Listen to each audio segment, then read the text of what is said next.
Ano ba ang problema ninyo sa inyong mga BPI online bank? Paulit-ulit na ganito ang lumalabas. Hindi makapag-send kahit paulit-ulit na nating tinatry.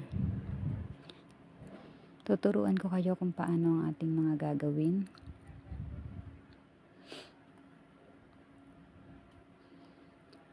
Punta lang kayo sa more, tapos hanapin natin ang security button.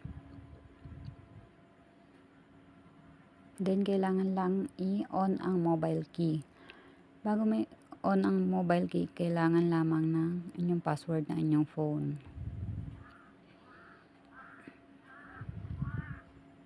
Then yan, makakapag-send na tayong lahat.